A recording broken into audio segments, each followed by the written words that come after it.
Good morning dear student of class 9। फिर से मैं तुम्हारे लिए एक वीडियो लेके आया हूँ और ये है वर्क एनर्जी पावर चैप्टर से। आज हम डिस्कस करेंगे पावर। तुमको अच्छी तरह से मालूम है कि वर्क डन, ये जो work done is given by product of force and displacement. ठीक है ना, F is a force, S is a displacement. ठीक है, इससे हम लोग वर्क डन कैलकुलेट करते हैं। अब वर्क डन जो है यहां पे एक जो फिजिकल क्वांटिटी है वो मिसिंग है। वो फिजिकल क्वांटिटी क्या है? टाइम। ठीक है ना, वर्क डन तो हो रहा है लेकिन कितने टाइम में हो रहा है तो इसका पता नहीं लगता। मतलब हम वर्क डन को मेजर नहीं कर सकते। ठीक है, मेजर करने का मतलब है कि वर्क डन कितने समय में हुआ। ठीक है ना, जब तक टाइम इसमें इंक्लूड नहीं करते तब तक हमारा ये जो वर्क डन है वो इनकम्प्लीट है। ओके, अब ये सोचो कि एक टैंक है। ठीक है, ये वाटर टैंक है। ठीक है, इसको फिलअप करना है। ओके, और यहां पे लैडर है, ये लैडर से इसको फिलअप करना है। ये ग्राउंड है। अगर मैन्युअली फिलअप किया जाए तो इट विल टेक टाइम, और किसी को जैसे इट विल इसका जो फिलअप है वो डिपेंड करेगा मैन टू मैन। मतलब एक आदमी जो है जो स्ट्रांग है, ठीक है, वो कमजोर आदमी से पहले भर लेगा। वो पानी लेगा, यहां तेजी से जाएगा, फिलअप करेगा। लेकिन जो कमजोर आदमी है वो धीरे धीरे भरेगा। ठीक है, ये ज्यादा टाइम लेगा, और जो स्ट्रांग पर्सन है वो बहुत जल्दी भर लेगा। ठीक है ना, तो ये हम देखेंगे उसके टाइम्स। ओके, अगर हम कोई पावरफुल मोटर लगा दें, पंप यूज करें इसको फिलअप करने में पावरफुल, तो वो देखते ही देखते भर देगा। ठीक है, कम पावरफुल जो रहेगा वो ज्यादा टाइम लेगा। इसका मतलब ये है कि वर्क डन का इंपॉर्टेंस बढ़ जाता है अगर उसमें टाइम इंक्लूड कर दे, या वर्क डन को अगर हम मेजर करने का एक तरीका है कि हम टाइम भी नोट करें कि वर्क डन कितने टाइम में हुआ। ओके, तो इस बेसिस पे हम एक नया फिजिकल क्वांटिटी है जो पावर, ये पावर। तो पावर इज डिफाइंड, पावर को हम परिभाषित कर सकते हैं कि power is a rate of doing work, काम करने का दर है। ठीक है, कि कितने समय में कितना काम हुआ, और रेट बोल रहा है मतलब यूनिट टाइम में, यूनिट टाइम में कितना काम हुआ। तो work done upon time, power is power. ठीक है, इज इक्वल टू का मतलब इज, वर्क डन अपॉन का मतलब पर यूनिट, पर यूनिट। अगर तुमको फार्मूला याद है तो डिफाइन खुद कर सकते हो। ठीक है, work done is equal to work, power is equal to work done upon time. तो पावर इज इक्वल टू को इज सब पढ़ो, power is work done per unit time. मतलब इकाई समय में, मतलब एक सेकंड में, एक मिनट में, या 1 आवर में, या 1 डे में जितना काम होता है उसे ही हम पावर कहते हैं। Power is rate of doing work, power is rate of doing work, काम करने का दर है। या हम इसको कह सकते हैं power is work done per unit time. एक यूनिट टाइम में जितना काम होता है उसको हम कहते हैं पावर। क्लियर हो गया? अब देखो, ये वर्क डन क्या है? एनर्जी। तो हम इसको ऐसा भी कह सकते हैं, power is transfer of energy पर यूनिट टाइम। एक सेकंड में या 1 मिनट में या 1 आवर में कितना एनर्जी ट्रांसफर करता है, वो उसका पावर कहलाएगा। या अनदर लैंग्वेज में तुम ऐसा भी बोल सकते हो, ठीक है। तो और power is rate of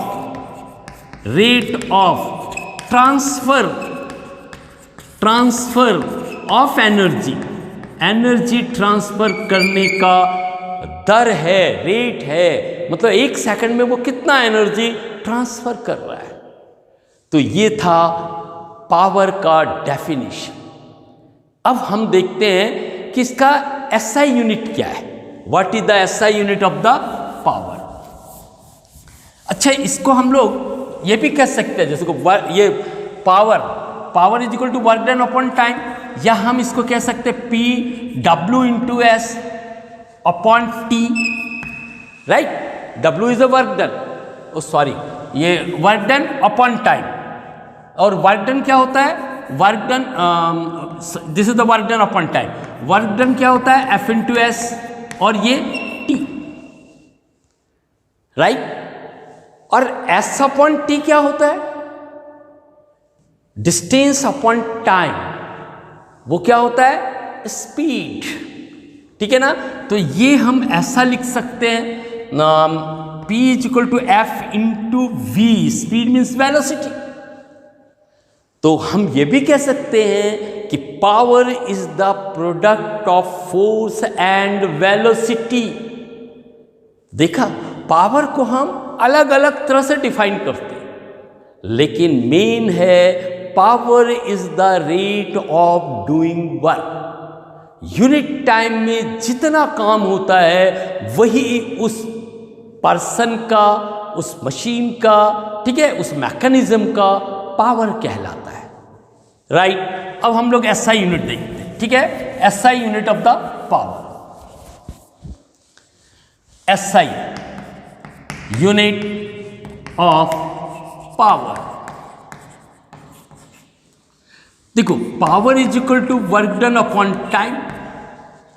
work done का क्या यूनिट होता है, जूल, और टाइम का क्या होता है, सेकेंड, इज इट नॉट। तो joule per second is called watt, ये एक साइंटिस्ट के नाम पे वाट, ठीक है। तो SI unit of the power is what, और ये स्मॉल यूनिट है, ठीक है ना, वाट। और जो बिगर यूनिट है, ठीक है, इससे जो बड़ा यूनिट होगा, बिगर यूनिट, ठीक है, ऑफ पावर, वो क्या होगा, किलोवाट, किलोवाट। और 1 किलोवाट जो होता है वो किसके बराबर होता है, 1000 वाट के बराबर, 1000 वाट, ठीक है। इससे भी बिगर होते, ठीक है। किलोवाट से बड़ा क्या होगा, मेगावाट। ये जो थर्मल पावर प्लांट है, इलेक्ट्रिकल जो जनरेटर है, उनका जो पावर है वो मेगावाट में होता है, बिगर। तो वो होता है 1 मेगावाट, 1 मेगावाट ये होता है तुम्हारा 10⁶ वाट, ये 10⁶ वाट कहलाता है, राइट। और जो कॉमर्शियल जो यूनिट है पावर का, commercial unit of power, commercial unit of power, या किसी हम मशीन का जो पावर मेजर करते हैं, वो है horse power, HP, horse power. और जो 1 हॉर्स पावर है वो किसके इक्वल होता है, 746 वाट के बराबर होता है। क्लियर है, ओके। अब एसआई यूनिट के बाद हम देखते हैं कि पावर और एनर्जी में क्या डिफरेंस है, ठीक है। बेसिक डिफरेंस क्या है पावर एंड एनर्जी में। ये देखो, ये पावर है, ये पावर ये होता है work done upon time, right. और एनर्जी क्या होता है, एनर्जी जो होता है वो होता है work done, this is the work done, ठीक है। इन दोनों में बेसिक डिफरेंस क्या है, time. Power is divided by time to get unit to get work done for unit time. 1 second में 1 मिनट में कितना वर्क डन हुआ उसमें। तो यहां टाइम है, यहां पे टाइम इज नॉट कंसिडर्ड, ठीक है। Energy is equal to work done, ये दोनों में बेसिक डिफरेंस है। अब हम कॉमर्शियल यूनिट ऑफ एनर्जी देखेंगे, ठीक है ना। Commercial unit of energy is, ये होता है यूनिट जो घर में इलेक्ट्रिसिटी में जो एनर्जी कंज्यूम्ड होता है, ठीक है, उसको हम किस में मेजर करते हैं, यूनिट में, ठीक है ना। तो 1 यूनिट जो होता है, 1 यूनिट इज इक्वल टू होता है 1 किलोवाट आवर, ठीक है। 1 किलोवाट आवर को ही यूनिट कहते हैं, ठीक है। 1 kilowatt hour is equal to 1 unit, okay.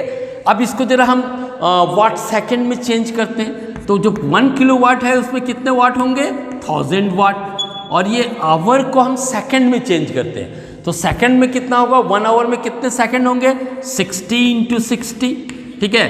तो ये कितना हो जाएगा, 1000 × 36, 2 जीरो लगा दो, तो ये आ जाएगा 36 और ये 5 जीरो, ये 5 जीरो, राइट। तो ये इतना वाट सेकंड हुआ, वाट सेकंड, जिसको हम क्या लिख सकते हैं, joule. 1 2 3 4 5 watt second, 1 watt second is equal to 1 joule, तो इसको हम जूल लिख सकते हैं, ठीक है ना। तो ये कितना आ जाएगा, 3.6 रखो, फिर 0, 1 2 3 4 5 6, 10⁶, ये जूल होता है। तो 1 unit is equal to this much joule. तो पावर में इतना ही है, ठीक है। तो हम लोगों ने वर्क डन देखा, एनर्जी देखा, पावर देख लिया। अब जो नेक्स्ट वीडियो लेके आऊंगा वो होगा न्यूमेरिकल्स, ठीक है। Numericals in work, energy and power. तब तक के लिए बाय बाय, फिर मिलेंगे, ओके।